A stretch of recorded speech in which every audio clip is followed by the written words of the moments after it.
Yo, everybody. Welcome to Off Panel, a weekly interview podcast about all things comics. I'm your host, David Harper, and this week's guest is the writer of comics like The Unwritten, Lucifer, X-Men Legacy, and his current series with artist Peter Gross, The Highest House. It's Mike Carey. Thanks for coming on, Mike. Thanks for having me, David. So it's been a bit since we've talked. I think actually the last time we talked was when like The Unwritten number 35 had just come out and I was having a personal meltdown because that was a very dramatic issue. So I want to start up by catching up with you on what you've been up to. The Unwritten ended in March 2015. X-Men Legacy in 2012 with you. You also did the graphic novel X-Men No More Humans in 2014, right? That's right, yeah. And then besides that, you've had Suicide Risk and Darkness Visible you've been working on and Rowan's Ruin. But it's been kind of, I guess, a relatively quiet few years in comics before The Highest House, at least for me. Why was that? Had you taken more of a step back from comics, or is it just I don't know, some weird I'm misreading the situation type thing? Well, it was really because from 2005 onwards, I've been writing novels alongside the comics and trying to juggle the two careers, and discovering that they didn't always mix particularly well because of the different deadlines. Because with a novel, you work on it for 6 months or 9 months or 10 months, and you're constantly sort of going back to it, leaving off, coming back. Whereas comics, if you're writing a monthly book, there's always a deadline. It's kind of like as soon as you sent in the script, you're already starting to plan towards the next issue. And then alongside those two things, I started to try to write screenplays, and got myself into quite a tangle, really. It was for a couple of years. It was really, really hard for me to stay abreast of everything I was doing. I took on far too much. And things came to a head in 2012 when, at that time, I was doing Legacy and Unwritten, and I realized that I couldn't possibly keep on with both of them. Mm-hmm. And I had to decide which of them I would sort of like bail out from. And it kind of had to be Legacy, because with Legacy, it was easier for somebody else to pick it up, and it was automatic and logical for somebody else to pick it up. So I stopped writing Legacy and just limited myself to the one monthly. And Unwritten was my last ongoing. Now when I do comics, I do one-offs like No More Humans or limited series. Suicide Risk was quite a long run. It was about 2 years. Mm-hmm.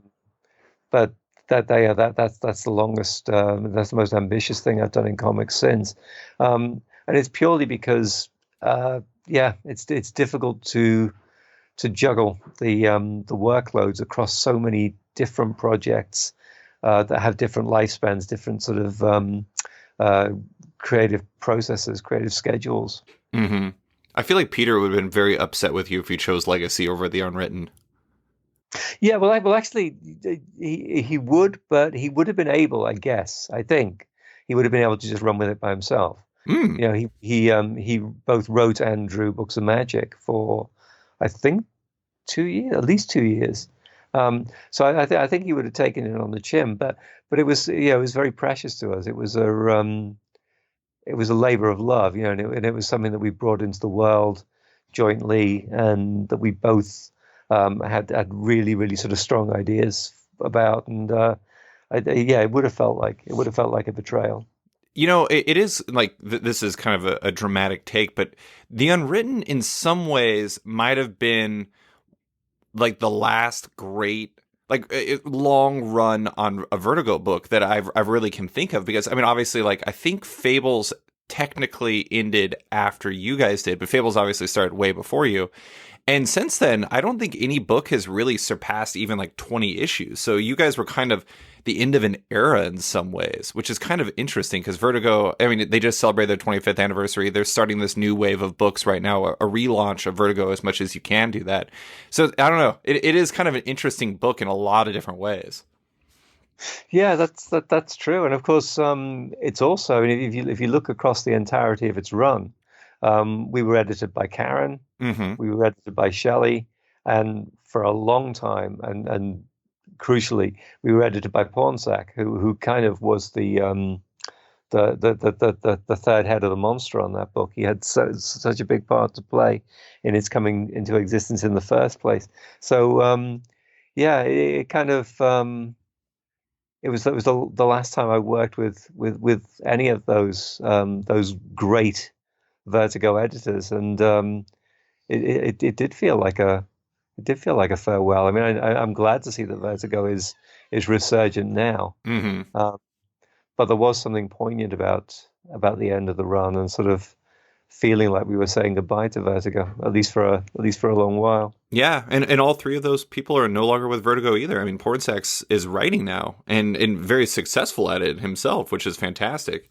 Um, I did, based off of what you're saying, it is kind of interesting because uh, obviously writing comics and writing novels is conceptually similar. They're both writing, but at the same time, I am kind of curious how those two different schedules manage to impede each other, because it's like, it seems to me that the issue with something like Legacy or like the Unwritten is you have the constantly looming deadlines, which doesn't necessarily marry well with getting your nose to the grindstone and trying to make a novel happen. Like, what were the complications that came up with doing those two things simultaneously? The biggest problem for me was about momentum. Mm. I found that I was constantly sort of breaking off from the novel writing to work on the comics, because a deadline in comics is not just that the deadlines are recurring at very short intervals. It's also that they're pretty hard and fast. Hmm. If you miss a comics deadline, there are other people further down the line, as it were. The process of production, the penciler, the inker, the colorist, the letterer, they're all basically left with trapped time because you haven't done your job. Um, so I was constantly breaking off for a week or 10 days at a time to work on a comic script. And then I'd come back to the novel and I'd lost an awful lot of forward momentum. Hmm. And it would take me several days to get back up to speed on the novel. I'd normally have to start by reading the entirety of the work in progress, however long that was, and thinking myself back into that space. And I'd have a few days where either nothing was happening or I was working really slowly. Hmm. Um, and that would cause, that would not just make the process slower. It would also cause me an enormous amount of, well, I don't want to exaggerate, but it would cause me quite a lot of stress. Sure. That process of breaking back into a run on the novel was something that I really didn't enjoy. Um, so that was probably the single biggest thing.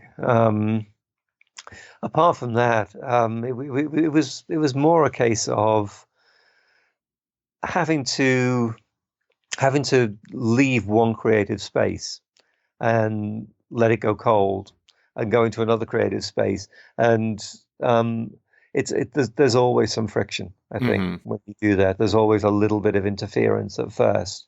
Um, so doing like a comic miniseries or doing a graphic novel like No More Humans, you can just ring fence a single solid chunk of time, Right. and you can do all of the heavy lifting within that one block. And I think it it it does, my creative process anyway does benefit from that.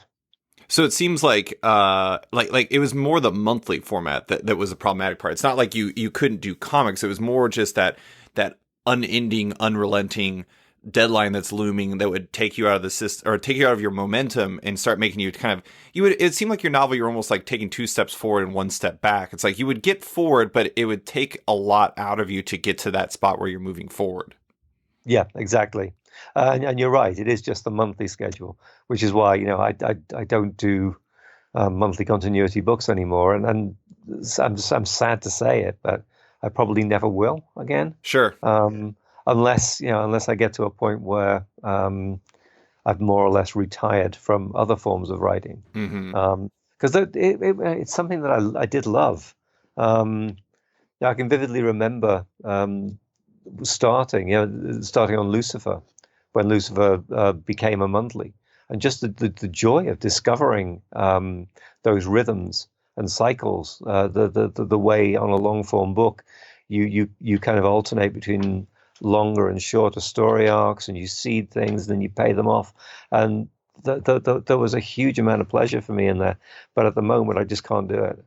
The interesting thing is X-Men fans are notoriously fickle folk. They're very particular with the comics they do and don't read. And this is by no means an implication that they didn't like your run to begin with. But I do feel like your run on X-Men and X-Men Legacy is one that has aged particularly well with people who are very big fans of X-Men.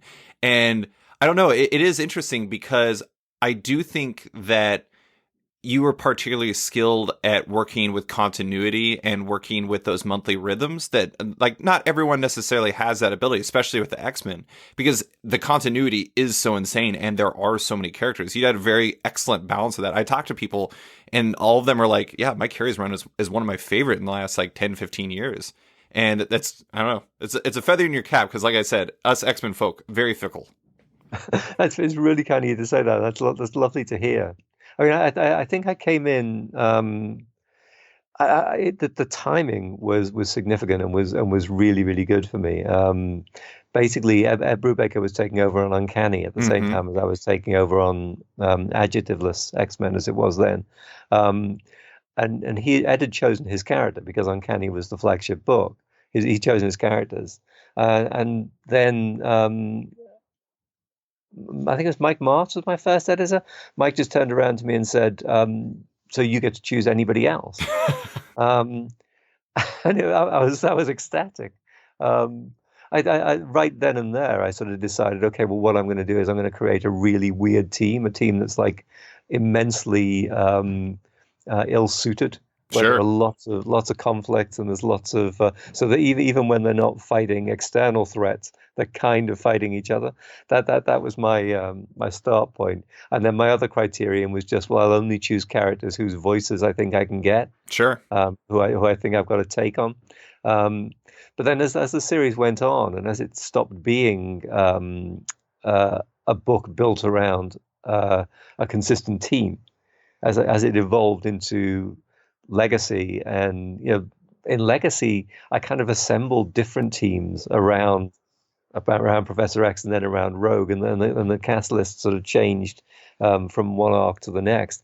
And I started doing that thing of just like choosing characters who everybody else was neglecting and dragging them back onto center stage. And I've never had so much fun in my life. It was just so great to sort of go back to some of the stories that I'd loved when I read them, like 10 years or 20 years ago before, and just say, yeah, well, no one's used Ariel in a long, long while, so yeah, let's do that. I actually think that's a big part of the reason why people liked your run so much is because X-Men fans are kind of like, I don't know, indie music fans. We all have our own favorite band. And it's like you were always highlighting everyone's favorite band. And also, if I remember correctly, you started with Chris Bachalo as the artist on the book, right? Yeah, that's right. Chris and Humberto Ramos also. That's a huge feather in your cap. I think there's not an X-Men fan out there who's not a fan of Chris and Humberto too. But I mean, Chris in particular, he has. I think he's like, if not a Mount Rushmore X-Men artist for a lot of people, he's pretty far up there.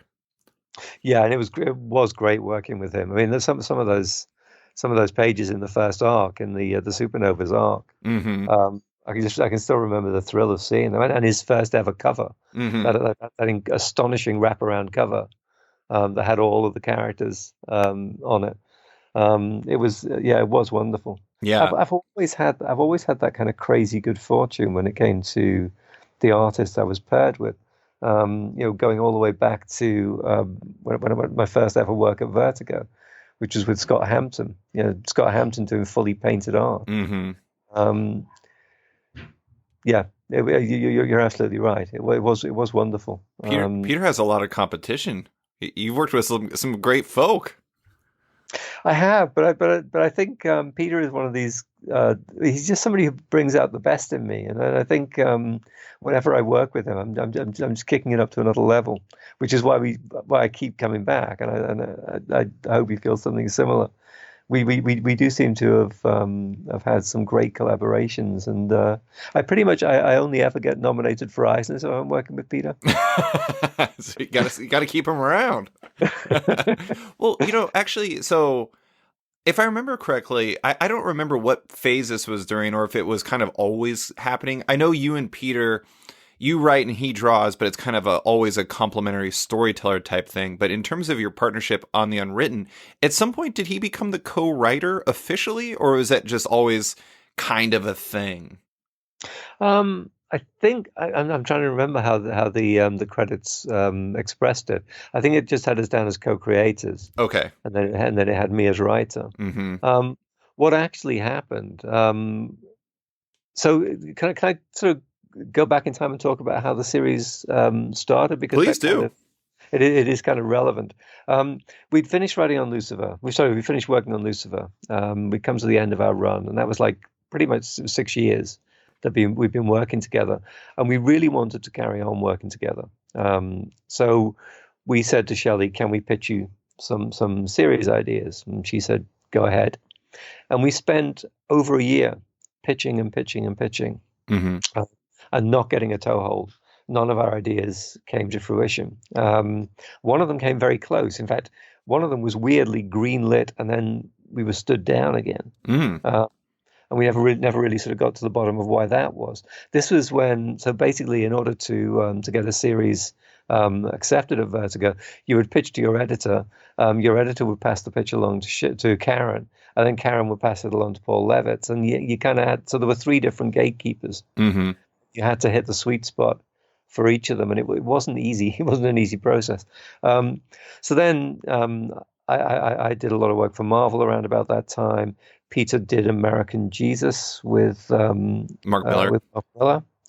And we kind of gave up. There was a period when we'd stopped trying because we didn't think we were going to get anything through the door of Vertigo. And then we both went to San Diego, and I can't remember what year this would have been. It might have been 2008, 2009. And Pornsak was there too. And we spent a lot of time together, the three of us, and chatting away about different things. And at the end of that really enjoyable week, Pornsak said, "Let's just keep the conversation going. When you guys go home, let's just keep talking." Mm-hmm. Unwritten came out of that conversation. Peter had an idea about following the same person in their real life and in a fictional version of their life. And I had an idea about the magic trumpet, the trumpet that in Hindu mythology sounds the end of one yuga, one age of the earth, and the beginning of the next. And Pornsak said, suppose those were two parts of the same idea. Mm-hmm. And we we just stuck them in a kind of imaginary super collider, and that's how Unwritten got started. That's amazing.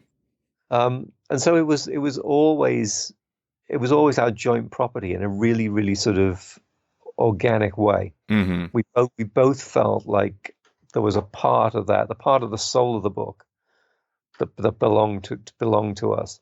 And so the planning process throughout was one that was always really organic and really frictionless and smooth. Mm-hmm. Bonsack would hook us up on a joint phone call at least once a week, and we'd just talk it through. We just talk and talk and talk, and then it would be me that would sort of take the ideas that had come up in that conversation and type them out in a sort of more structured way. Mm-hmm.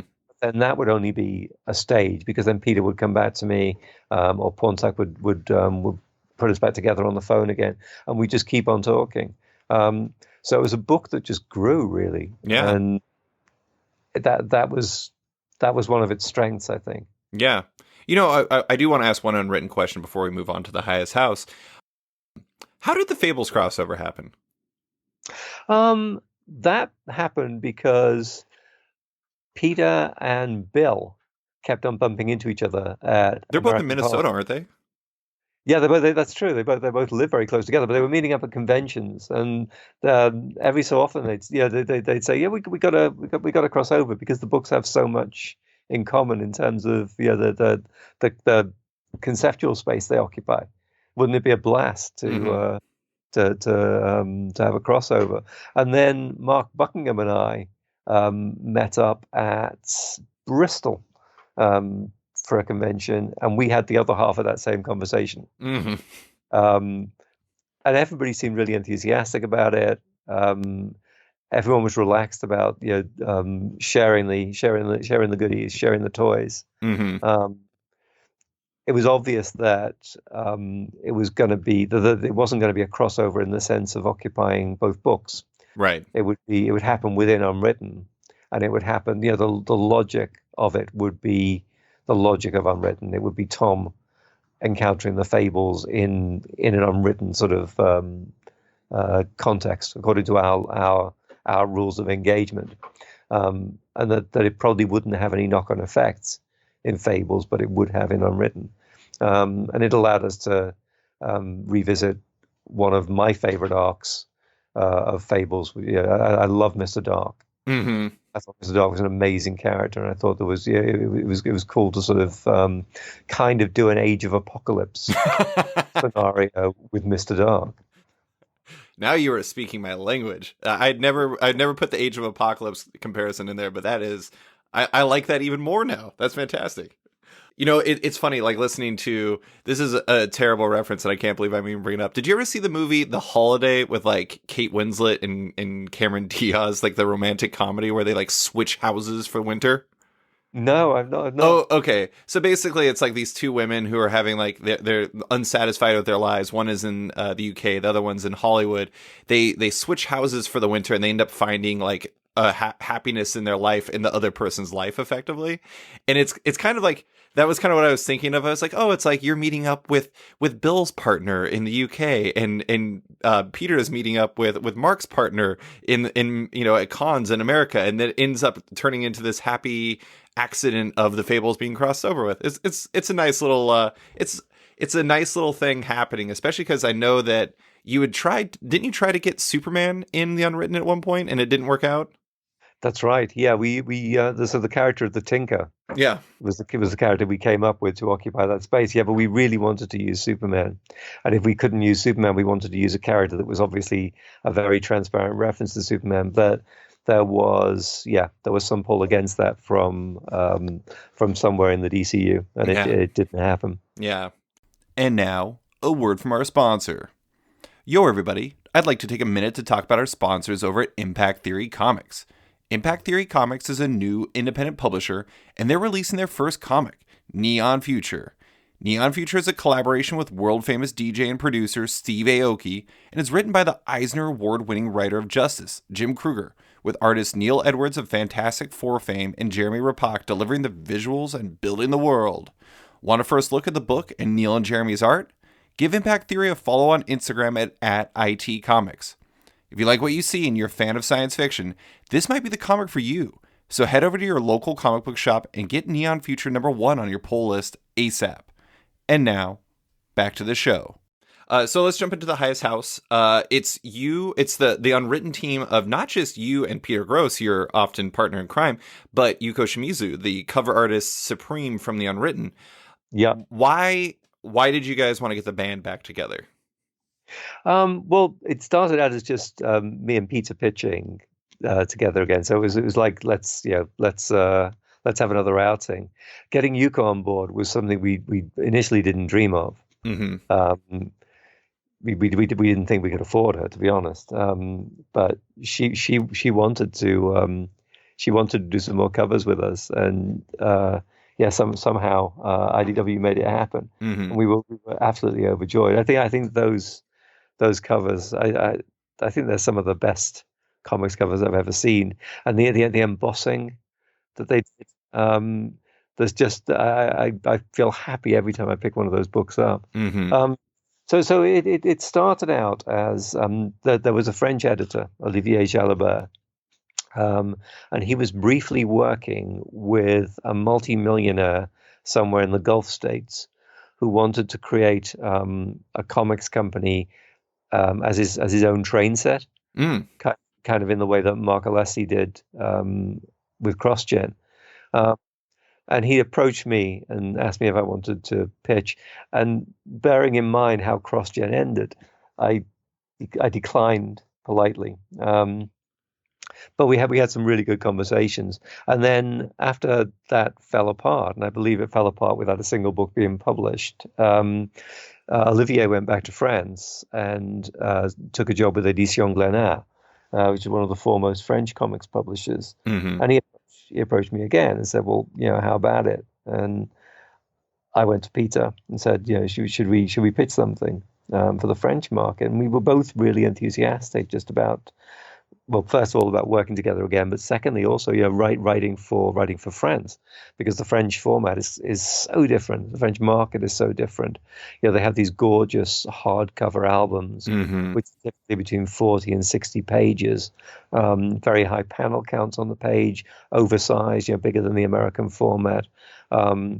Very, very different sort of pacing to the story. Um, so we pitched Highest House, or we pitched what became Highest House, and the idea was that we would have 3 books to begin with, three albums. Only one of those albums ever came out. I wrote all of the scripts. The first book came out. It disappeared without a trace in the French market. Interesting. I think that's partly because we're not French. Sure. We were just learning that vocabulary, and probably we got some things wrong. Probably if it was a book that didn't have the same flavor as a lot of books on the market, it probably came across as a little American in tone, and in structure, and maybe also it was, our names didn't carry over there. Nobody was interested in sort of finding out what we were doing next. Hmm. So yeah, it was kind of a failed experiment on that side of things. But Glénat had signed a deal with IDW, which was kind of a first look thing. That if anything that Glénat were doing seemed to have traction, seemed to have legs in the American market, then IDW would get first bid on it. And they decided they would publish Highest House, which we were very happy about. I already knew Denton Tipton, who would be our editor on the book. We didn't know they were going to do the oversized format, and I was initially sort of very concerned as to how those pages would translate across. I can remember we had a conversation where Peter said that he could maybe re-rack the art, Hmm. because he's fully digital now, that he could simply reorganize the panels onto an American page. But in the end, what they did was take the pages exactly as they were in the French edition, and they did these beautiful oversized books. That's awesome. That it's interesting that because I knew that the first album came out and then nothing else did. I don't know. I mean, I'm kind of surprised that it didn't translate to that market, because there are, every once in a while there's like an American book. Like an example is John Layman and Rob Guillory did a book at Image called Chew, and Mm. and that book was apparently very big in France. And I mean, they always speculated that it was because it involved food. And like the French love food, but I mean, but who really knows? I don't know. I find that to be interesting that it was kind of like the genesis of the project, but it's ended up finding life in America thanks to a first look deal. I don't know. That's that mystery has been solved for me, but now it like opens up another mystery to me, which is yeah. So I go ahead. It surprised us too, and it causes a lot of chagrin. Not least because I think Olivier lost.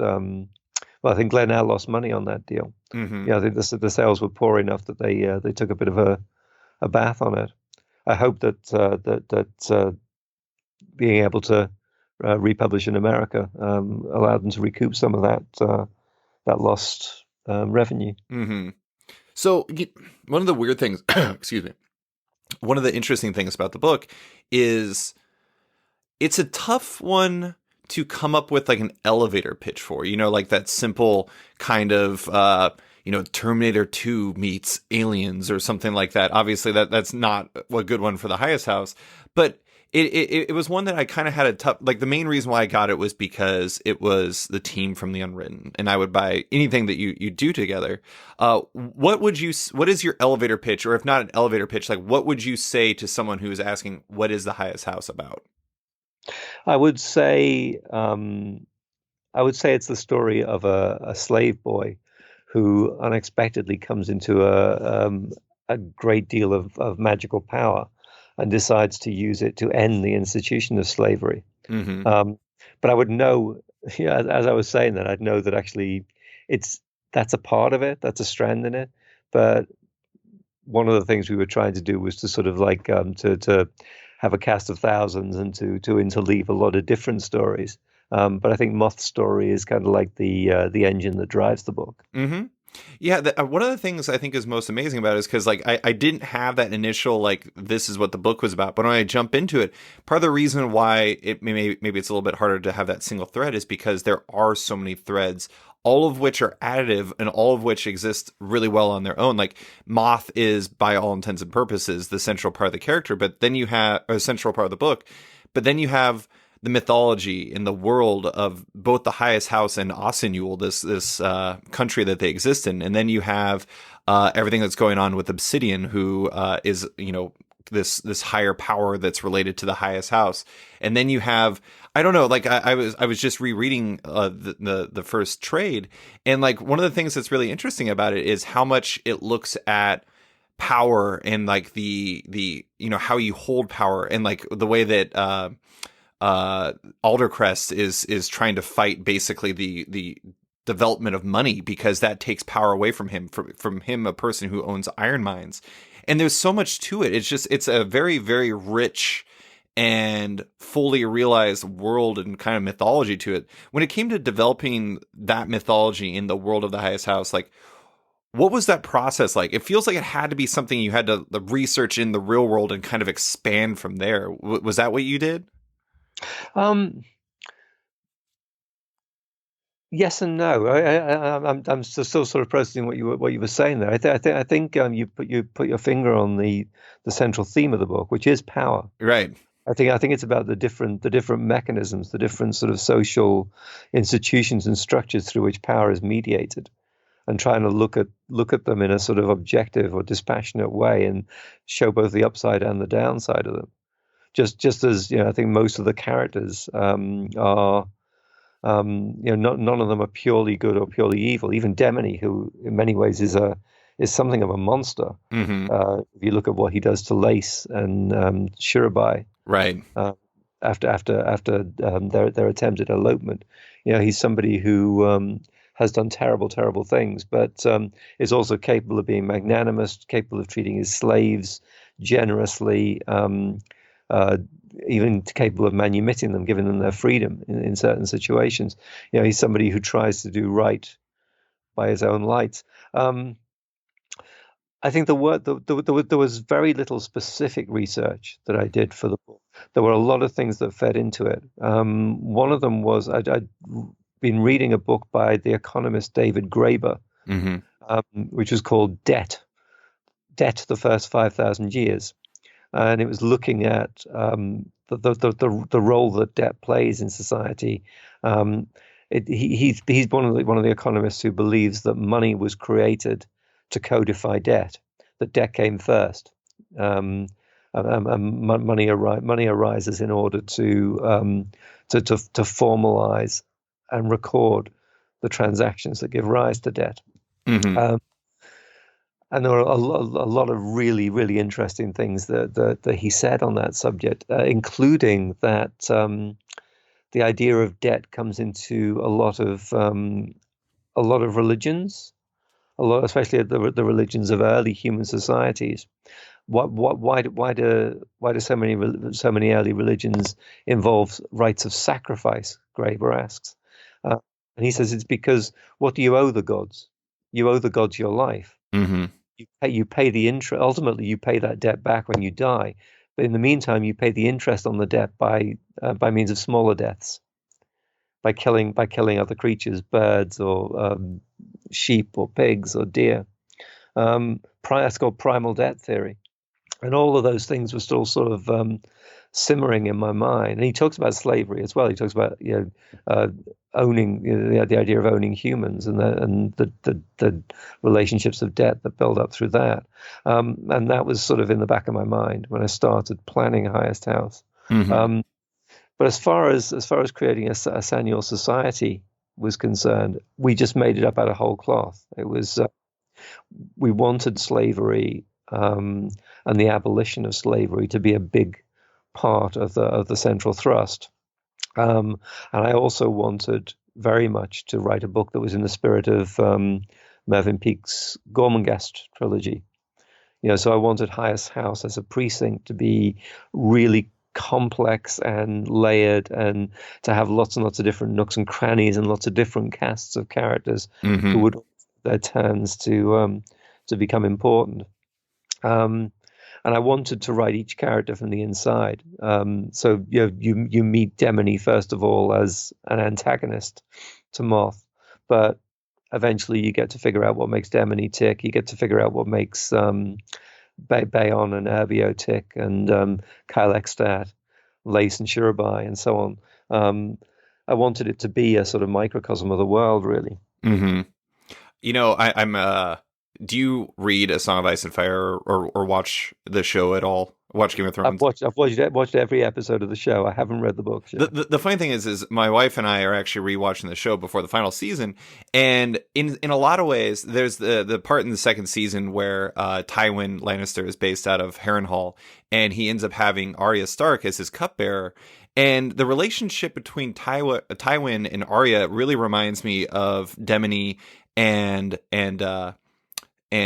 Moth, in the sense that it's like he's so Moth is so smart and so clever and so I don't know, just like different than the rest of the slaves, that he really grows to respect him in a different way and kind of value him in a different way. Like there's this one part that I really love at the end of, I believe it's the fourth issue, where Demone is saying, like, Mother Jathy warned me that you might be an agent of darkness, but you're something much more dangerous, I think, a politician.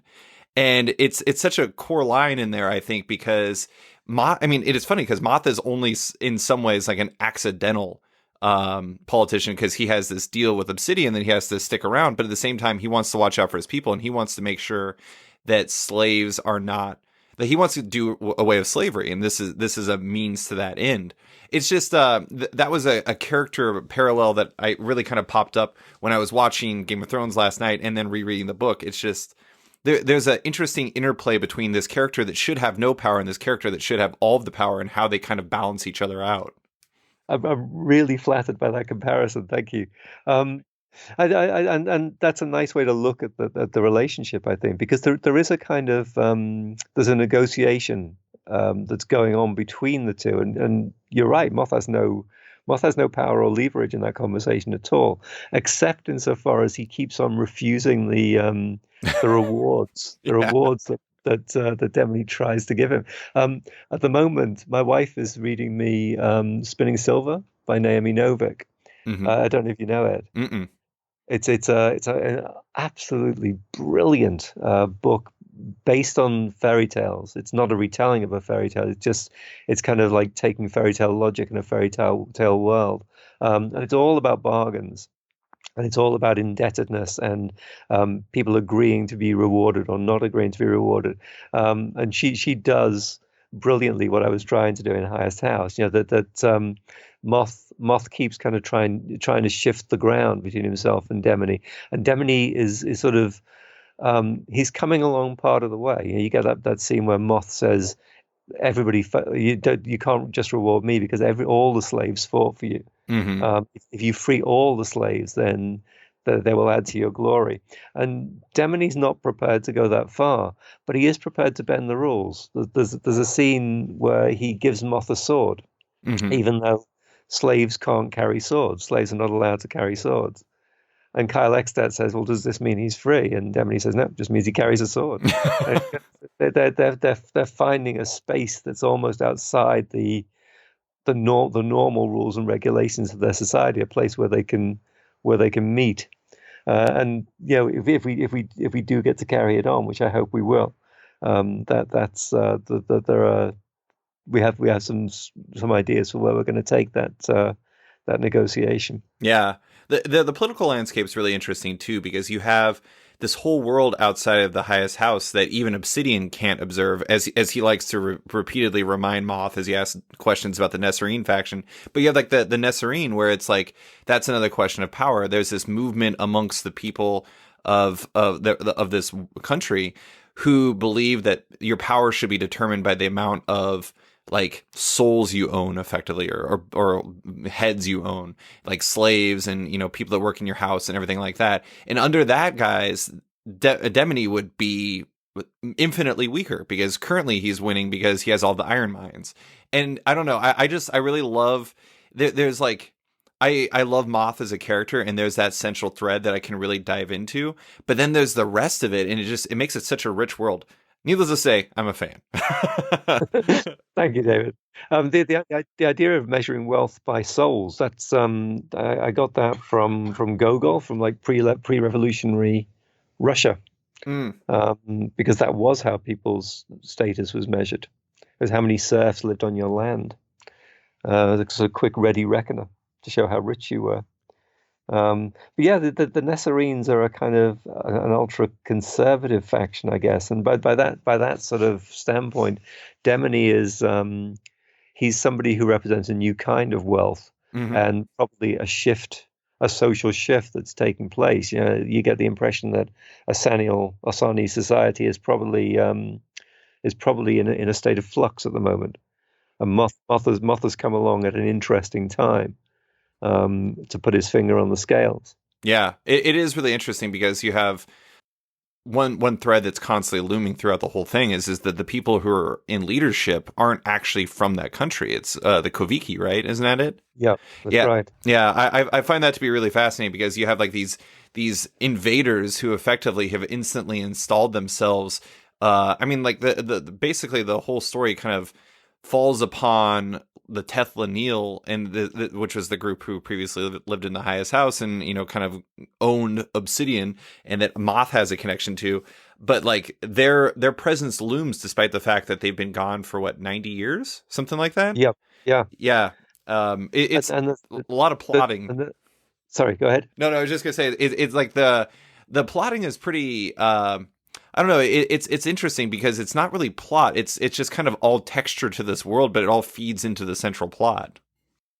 Yeah, it definitely does. There is a sort of prehistory that's not so much been forgotten as suppressed. You know, the fact that there used to be this polytheist society where that's probably the wrong word, almost like an animist society, where they would worship the genius loci, they would worship the spirits of a particular place, and it's been replaced by a monotheist society. You know, the Kaviki worship the mother goddess, and she's the only entity that's allowed to be referred to as divine. But all of that sort of lost history is relevant, and again, Moth will continue to explore it. Obviously, his relationship to Obsidian ties him to that time, and ties him to the sort of that very different order of things, a very different sort of power structure. There are other creatures like Obsidian out there, creatures that were once worshipped and now not only have lost that worship, but have had their existence denied or subjugated. Or subjugated, yeah. I mean, there are probably other Obsidians under other houses in other parts of the kingdom. And now, a word from our sponsor. Yo, everybody! I want to take a quick break to talk about my friends at Radio vs. the Martians. Mike Gillis and Casey Doran host the Radio vs. the Martians podcast, a show that gathers their funniest, smartest friends once a month for a deep dive into science fiction, video games, horror, comics, movies, and everything in between. So far, they've dissected topics like Superman, Steven Spielberg, Akira, George Lucas, zombies, Twin Peaks, Hayao Miyazaki, James Bond, Watchmen, and whether drivers are required to pull over for the Ghostbusters. Find this podcast and its spin-off show, Podcast La Vista, baby, a celebration of the films of thespian and statesman Arnold Schwarzenegger, on iTunes, Stitcher, and at radioversusthemartians.com. And now, back to the show. I do want to comment on the fact that Moth, rather controversially to Temtoller, started as a roofer. Such a great way to feature the locale, which like the highest house really, it's often said that locations are characters unto themselves, but the highest house really is a character thanks to Obsidian. But it is, I find that it was a very fascinating choice because that had to have made Peter's life hell. Like just so many rooftops.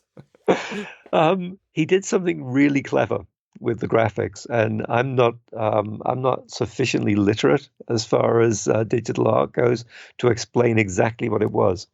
But when he did that incredible double page spread of highest house seen from the Bridge of Sorrows, the first time that Moth sees it, he said every single tower and every single locale within the house he's saved it separately as an image file that can be rotated and viewed from any angle, so that he could sort of like create a template for any part of the castle, more or less at the touch of a key.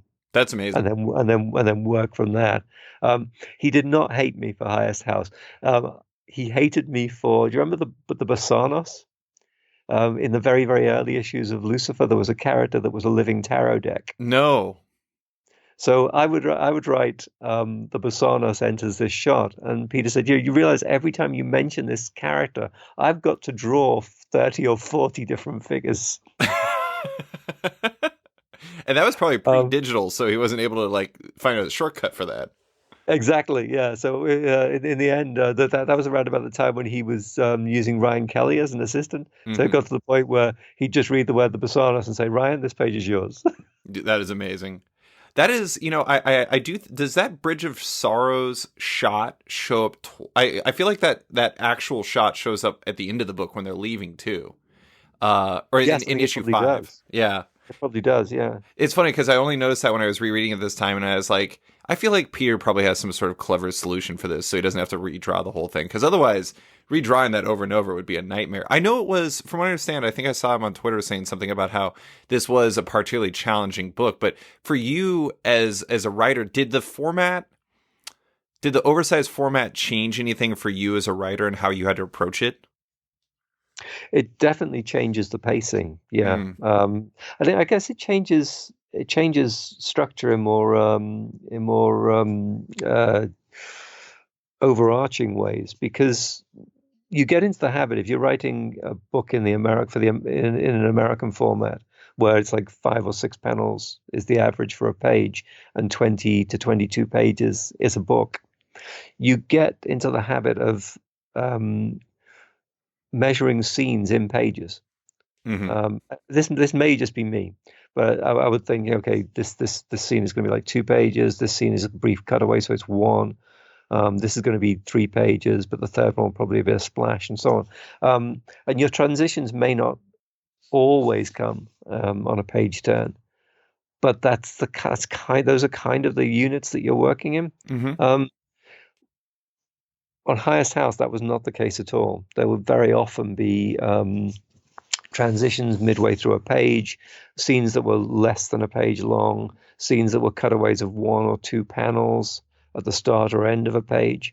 So I was, in that sense, I was learning a different lexicon, I think. You get an awful lot more in an issue because you're working with pages that are like between 8 and 12 panels rather than between, say, 4 and 6 on average. So it's quite dense. There's a lot of storytelling. So it's only a 6-issue miniseries, but I think probably you're looking at closer to a year's worth of story for a like an American monthly book. Yeah, I mean that is one of the things that really stands out is like, I mean, I don't know how much time has actually passed for Moth, but Moth has obviously grown a significant amount. I mean, Jet, his sister, has obviously lived quite a bit since we last saw her by the time she shows up again in the 6th issue. But it is, you can feel like the growth in the passage of time in the book in a way that you don't normally in a normal single issue. And I think it is because you can fit so much on a page and everything like that. I do think it's really funny. Like the page I have open right now is for all intents and purposes 9 panels, but it's not exactly like a traditional 9-panel grid or anything like that. It's completely different. It is kind of funny because it's like some of the stuff that I think Peter had to do kind of feels like what Mark Buckingham did on Fables, where there was almost like framing devices for the pages to kind of put everything in there. It's about as far you can get as from Wally Wood's 22 panels or page layouts that work and still be a comic book, because it seems like you guys had to basically recreate how you approach pages. Yeah, no, it's absolutely true, and I know what you mean by that framing, and I love it. It's one of the things about Peter's style that I absolutely adore. The way he does the way he creates blocks of panels within the page Mm-hmm. that are kind of separated off, and then he'll have like a background that's part of another panel again, and so on.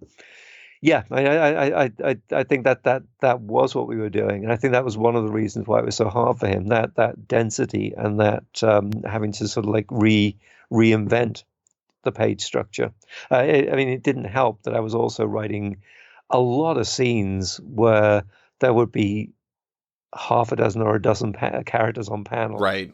Um, and yeah, there are a lot of we were creating a kind of little society. You know, it mostly takes place in Highest House, so it's not the whole of Asani society, but it's like I said, a microcosm of it, and therefore the rituals and the observances and the way they have their meals and the way they have their religious ceremonials and so on, it's all grist for the mill. So I'm writing a lot of scenes in public settings. Mm-hmm. In Demony's throne room or in the banqueting chamber, in the servants' quarters, where you've got a ton of characters who are all sort of playing a part in the story, and are all sort of are all on stage. And that's a lot easier for me to write than for Peter to draw. Mm-hmm. Particularly when you bear in mind that because each page is like 9, 10, 11, 12 panels, he's already doing twice as much work for his page fee as he would be doing on an American book. Mm-hmm. So it's a lot to ask of him in terms of scheduling, in terms of workload, and of course in the middle of this process, he had surgery on his hand. Oh, wow. His drawing hand? It was you're completely successful. He'd been having problems with he had a tremor, and I think one of the reasons why he went digital in the first place was because of the tremor, because it gave him more control over the line. And then he started getting pain, and he had a trapped nerve, and in the end, they decided the best way forward was to operate. Mm-hmm. And there was a long period after that when it was first of all it was impossible for him to work, and then although it became possible again, he was a lot slower. Mm-hmm. So yeah, he did heroic things to get the books completed, not to sort of blow the deadline too badly. I feel very bad about what I put him through sometimes. It is, the amazing thing is like, despite there being so many more pages or so many more panels per page, and like the book being oversized, and the fact that he had that surgery, I honestly think this is it. Like, I think this is his best work that I've seen. I think it's truly fantastic. And like a lot of the things that he had to do to like solve the problem of the page layouts or like the extra space were very ingenious. I mean, it was like, I don't know, it was almost as much a mental exercise as it was a physical exercise, and he came up with fantastic solutions. I totally agree. I mean, I think it's career defining work. When we worked on Unwritten, especially the last year of Unwritten Apocalypse, I kept on seeing each issue and thinking, wow, this is the best he's ever been. And then on Highest House, it's just something else again. It's extraordinary work. The world building is wonderful. Yeah, I did. Just a couple more questions about some of the details on it. You mentioned the cast. I mean, one of the things that I think is really impressive is the fact that it does have this sprawling cast, but even some of it, Moth's fellow slaves, you really start to care for, despite the fact they don't get a lot of page time. How do you how do you manage to do that? Like, how do you start building in details to these characters that don't have very much time to actually exist on the page?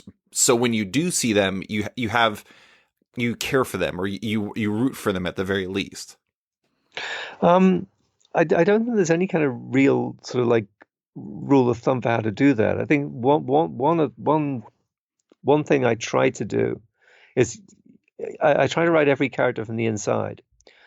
Those very peripheral characters like Dawn Nestor, Mm-hmm. um, they have no idea that they're peripheral. They're the stars of their own epic story. Like everybody is, um, and so you try to treat them with a certain amount of respect when they come in. You try to give them a distinctive voice, even if they've only got a few lines to speak. My heroes in this regard are the Coen brothers. Mm. In a Coen brothers movie, it's almost like there's no such thing as a supporting role or a walk-on role.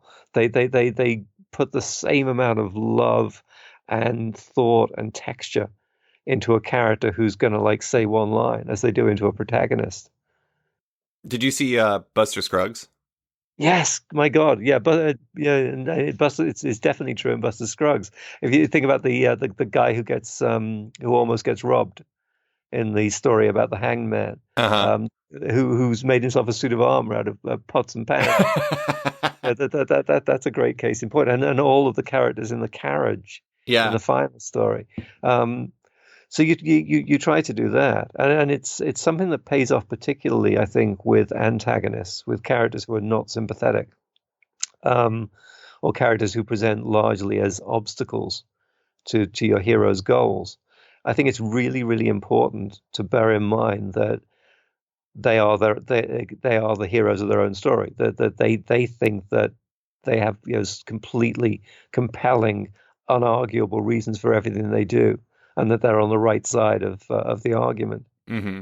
I think in Buster Scruggs, the amazing thing about that one is, in a lot of ways, it's kind of the first Coen Brothers movie that's just only those supporting characters. It's like nobody is really like the main character of a real movie, but because they're all vignettes, it's like they're kind of coloring this world and looking at all the odd characters, like the man rolling around with his limbless orator like money pot, like he's just rolling around making money off of this guy. Or then there's I mean, Buster Scruggs himself, I mean, he's like a singing incredibly talented cowboy that's played by Tim Blake Nelson, so he would never be the lead to a story because he's a little goofy guy.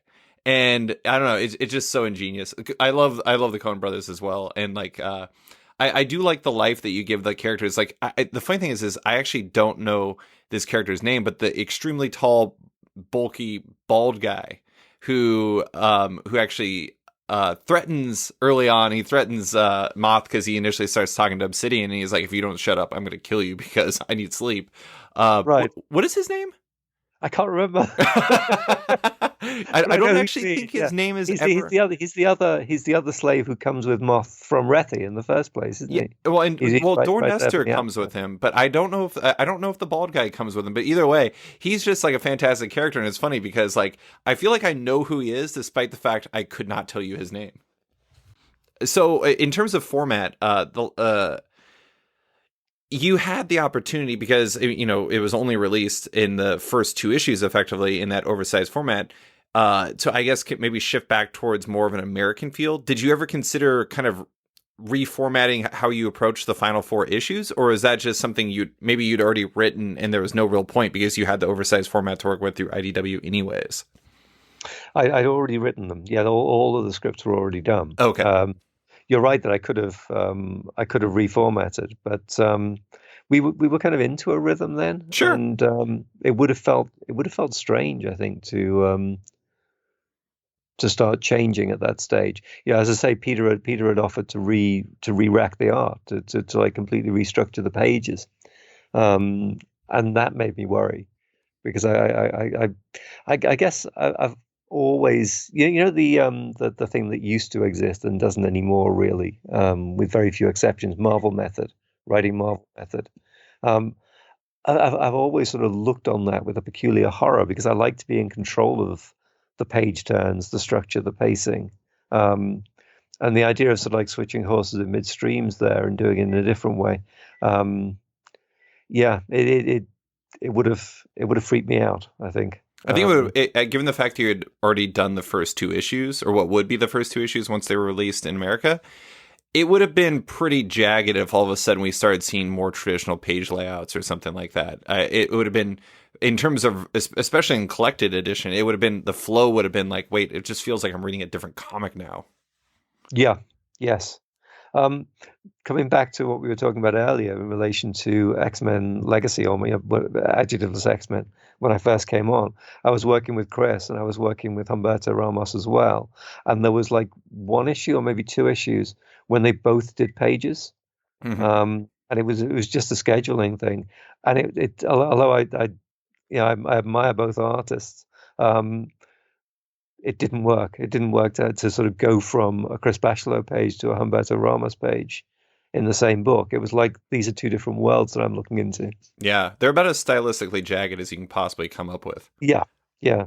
Okay, so to close, I kind of want to talk about where the book's at, how it's kind of done, and things like that. Because when you did the Unwritten, that started that was like 2008, 9-ish.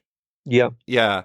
That was kind of, let's say, like late peak of its powers Vertigo. And it, like, a Vertigo #1 was almost an event unto itself, at least for a specific audience.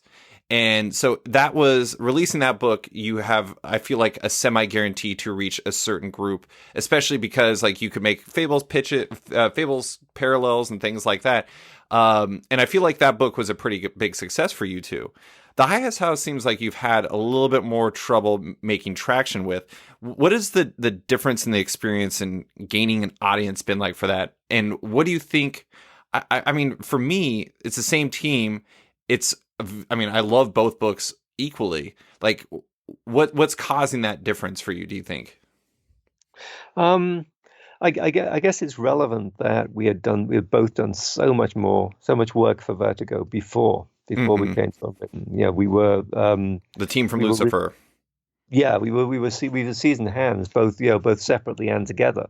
Peter had been working at Vertigo almost since since its inception, and he came on board Lucifer really early. It's weird to remember now that we didn't have him on board right at the start. That we initially had Chris Weston and James Hodgkins. Peter doesn't come on board till issue 5. But by the time we got to Unwritten, we knew ourselves, we knew each other, we knew Vertigo, and it never crossed our minds really that the book might struggle to find an audience, because we had a lot of confidence in the idea, and we had a lot of confidence in the people we were working with there, and we thought the book had a really good chance of success. And yeah, as you say, it's also tonally and thematically, it's central. It's right at the core of Vertigo. The kind of metafictional aspects of it. They didn't raise an eyebrow at any stage of the pitching process, because we were working with people who for whom that's kind of like their home territory. I feel like the Harry Potter parallel was a really easy selling point for you guys too. Yeah, and that wasn't there. You're right. It helped a lot, and that wasn't there at the outset. That came in because we were sort of we were fictionalizing Christopher Milne's life story. Mm-hmm. The Christopher Robin of the Pooh books. Yeah, so we were fictionalizing Christopher Milne's story, but we were talking about it on the phone one day, and we both agreed what we need is Winnie the Pooh won't do for two reasons. One, because Disney own it, and we don't want to get sued, and two, because it doesn't have the kind of universal cultural relevance right that it might once have had. And Peter said, we need something that everyone will just go, yeah, I get it. And then we both said practically simultaneously, Harry Potter. Mm-hmm. And it's really just it's a placeholder. Once you've got it, okay, it's about Harry Potter. We don't ever have to go there again. We don't have to spend any great amount of narrative real estate on pastiching Potter. We just have to make it clear that's what Tommy Taylor was, Hmm. and then we can go on to do our own things because it's shorthand. Everybody got it straight away. And so yeah, it was a really big part of what made the pitching easy, I think, and also made the book accessible from the outset. Um, Highest House, yeah, I guess it was new territory for us in that it's kind of, in a lot of ways, it's a traditional high fantasy Hmm. with a little, maybe more than a little of Game of Thrones politically aware fantasy sort of thrown in. Hmm. So it's kind of like by Tolkien out of George Martin, um, and it was a new, yeah, it was a completely new creative format for us and a completely new market, and we were in the dark. Hmm. Um, and I think Olivier probably maybe sort of overestimated our popularity in Europe. A lot of our work has been translated. Lucifer and Unwritten have sold in France, Hmm. but I don't think that they've sold like gangbusters at all. So it was a learning curve, Hmm. um, and yeah, if we were doing it again, there are things that we would do differently. But having said that, I'm really proud of the book. I'm really proud of how it came out. I'm delighted when I look at what IDW did in terms of formatting and presenting it. I love the individual issues. I love the trades. Hmm. I love with a deep and passionate love Yuko's covers. Yeah. I should try to buy one. I should definitely. No, I mean, honestly, like the interesting thing about Yuko is that there was a time where it seemed like she might start getting into comic covers outside of working with you, where she did a few, I think, for Marvel. And then it just never really happened. And it just seems like I'm going to do comic covers if I work with you guys. We tried so hard to get her to do interior art. Oh boy. We wanted her to do either an issue of Unwritten or just like a sequence within Unwritten. When we were doing the Lizzie Hexam Yeah, Choose Your yeah, Own yeah. Adventure issue, we thought maybe she could do one of the strands in that. And she dug in her heels. She was not the slightest bit interested. She said, "That means doing like 5 or 6 pictures instead of one." No. Yeah, I mean, honestly, like I think that there's power in knowing what you're good at, and she's exceptional at illustration. And it's just, storytelling in comics is a completely different beast. I don't blame her for not wanting to go down that path. But as far as where the book is at now, I mean, you're saying you hope to do more. It ends with, I mean, you flip it open, but I do believe it ends with literally a to be continued. Um, Yeah. End of part one. End of part one is where it ends. Is it your intent to continue the story, or does it really depend on how this collection does? The latter. Yeah. I mean, yes, it's our intent if we possibly can. We really want to finish the story. Whether we will be allowed to is a question of dollars and cents. Mm-hmm. So when it comes to the actually, I guess one question I have is this a creator owned property? Do you guys own this? Yes, yeah, Oh, we okay. do. We do. Okay. I don't know. I might end up, if it ends up being the trade doesn't do enough, I might end up starting a one man like crowdfunding so I can get the rest of this. But how far out do you have this planned? Is this more like a book 1 of 2, or is this like Unwritten length, or what were your aspirations for this series?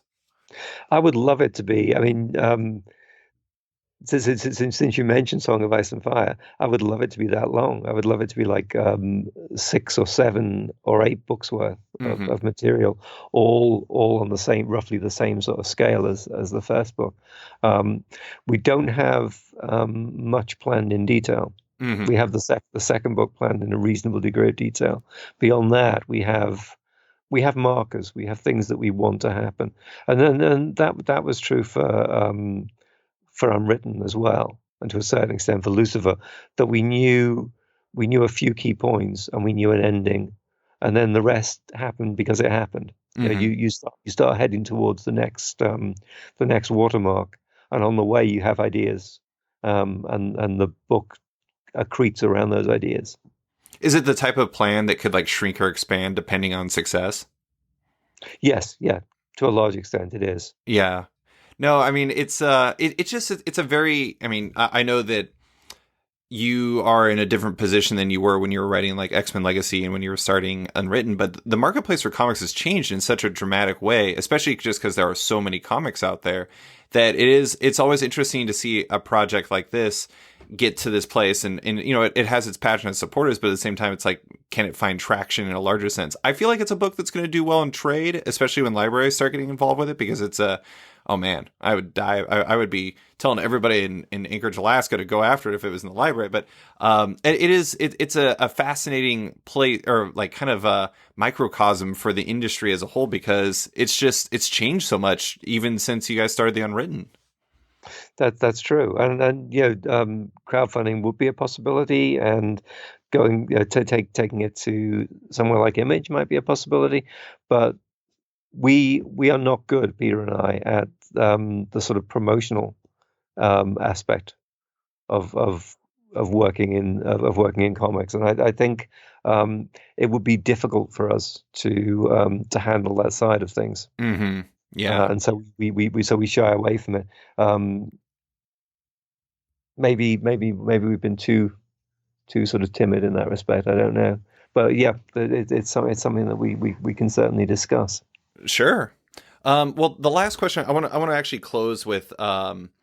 I know you mentioned you'd kind of got into screenplays. One of the things that I thought was really interesting when I was researching what you have been up to in recent years is the fact that you wrote the novel, The Girl with All the Gifts.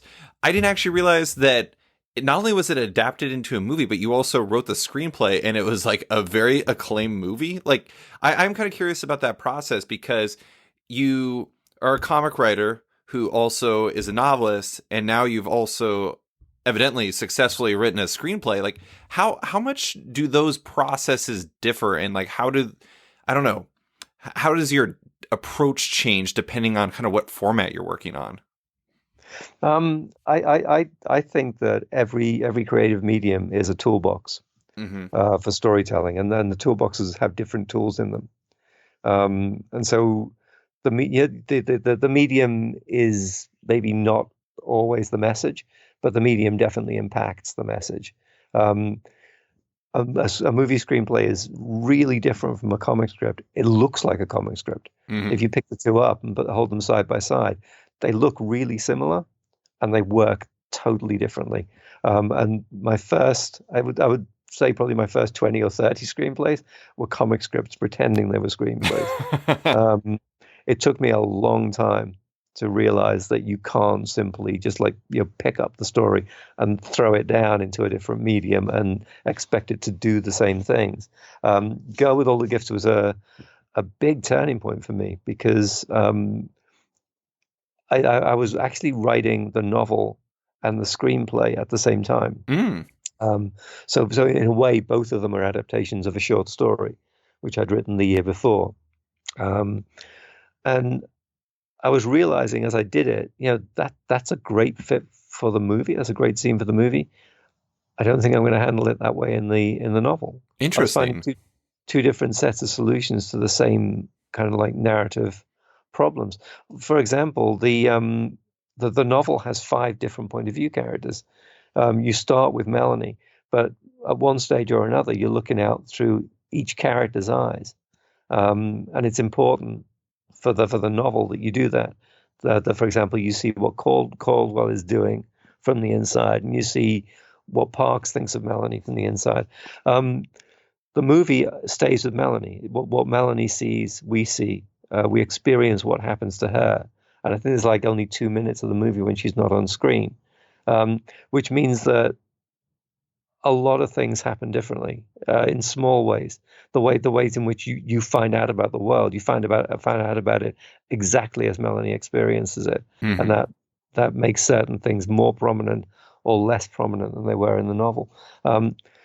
So it kind of it was a wonderful experience, and it taught me what I've been trying to do and getting wrong in screenwriting for so long.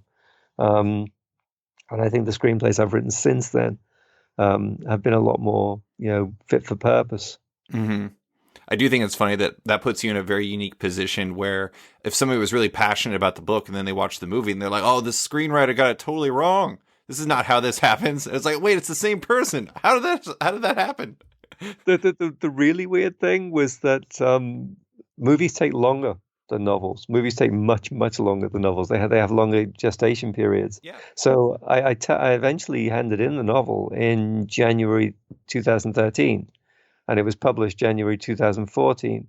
And then we didn't go into production on the movie until so May 2015. Hmm. So there was a long period when the book was done and dusted, and it had left my hands, and I couldn't do anything with it. And I was still thinking about that world and those characters. Some of the later scenes in the movie, especially the last scene between Caldwell and Melanie, I think it's better than than the corresponding scene in the book because I'd had longer to think about it, Oh, and sure. I came to a different sort of understanding of the characters.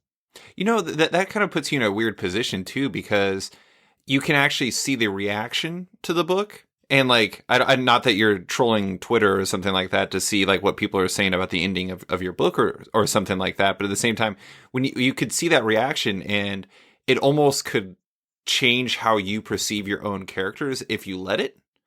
And like that could eventually impact the script or something like that. Not saying it happened, but that's one of the interesting things about time and like real time reactions is like you actually would have had what, a year and a half or something like that to like have other things seep into your brain. Yeah, yeah, definitely. And then when I wrote the sort of the prequel, Boy on the Bridge, that process happened after the movie had come out, um, and there was a kind of cross contamination. It was weird coming back to some of those characters, and I couldn't kind of separate the characters as I'd written them in the book from the characters as they were performed, as they were played by the actors in the movie. Melanie is described in the first book as having skin as white as snow. She's a zombie. She has almost no pigmentation anywhere in her body, so she's deathly pale. Hmm. But of course, she's played by Senya Nanawa. She's played by a woman of color, and that became Melanie for me. Hmm. Senya became Melanie for me. So writing her again in Boy on the Bridge, I was like, well, it felt strange going back to that earlier conception of the character. This is a very unique writing challenge you presented yourself with. Well, Mike, that is all I have for you. Thank you so much for coming on to talk about The Highest House, Unwritten, and everything else. It's been great. Great pleasure, David. Thanks so much for having me on the show. Thanks for listening to this week's episode of Off Panel with writer Mike Carey. You can find him on Twitter at MichaelCarey191 and in his excellent series at IDW, The Highest House. If you're a fan of Off Panel, make sure to check it out on Patreon. If you back the show on there, you not only support it, but you get early access to each week's podcast, access to exclusive written and audio content, and more. Also, don't forget to subscribe to the show on iTunes or Stitcher and give the show a rating or review while you're at it. You can find it on social media by liking it on Facebook at /sketched, that's SKTCHD, following it on Twitter at @sketchcomic, or following me at @slicefriedgold. Big thanks to all my existing patrons, including Julio Anta, Greg Peterson, Gus, Andrew Scott, Brett A. Schmidt, Jason Goodmanson, Johan Barander, Paul Reinwand, Connor Farner, Vita Ayala, JDC and Matt Gagnon, Aditya Bidikar, Tara Ferguson, Dave Slusher, Kieran Mark Antonio, WMQ Comics, Akil, Greg Lockhart, Kokachi, Phil White, Ben Becker, Sean Pinello, Ken Heidelman, Philip Sevi, Al Ewing, Ryan Alcock, Nick Michelin, David Kelly, Robert Wilson IV, Nick Paletto, Dylan Campbell, Owen McCready, Brendan Fletcher, Gary Maloney, Jonathan Nilsson, Matthew Groom, Jason Massey, Adam Bogert, Xavier Viles, Maria Schweitzer, Matthew Taylor, Tyler Turner, Nick Patera, Jacob Sorelli, Ford Gilmore, David Braldy, Evan Blazer, Brian McCrae, Ira James Udaskin, Modern Magic Stories, Nick Hall, Bruno Batista, Bobby Angus, Bjorn Basin, John Hendricks, Steve Anderson, Phil Nall, Ian Maxfield, Cliff Chang, Benjamin Shipper, Colin McMahon, Chris Palmer, Maxwell Schmidt, Scott McGovern, Nathan Fairbairn, Kat McKenzie, Lou Iovino, Nicholas Kesslake, Greg Rucka, Adam Highfield, Nicholas Gardner, Andrew Corrigan, Fiona Staples, Chris Morris, Carissa Hallren, Mark Abnett, Mike Murphy, Michael Shirley, Tom Barnett, Jim DiMonacos, Norbert, Nick Lowe, James Kaplan, and Mission Comics and Art in San Francisco. You guys are all the best. A quick thanks to the band Wolfpack, whose excellent track outro from their album Volmilch opens the show. Give them a listen as they're totally rad. Thanks for listening, and tune in next week for another episode.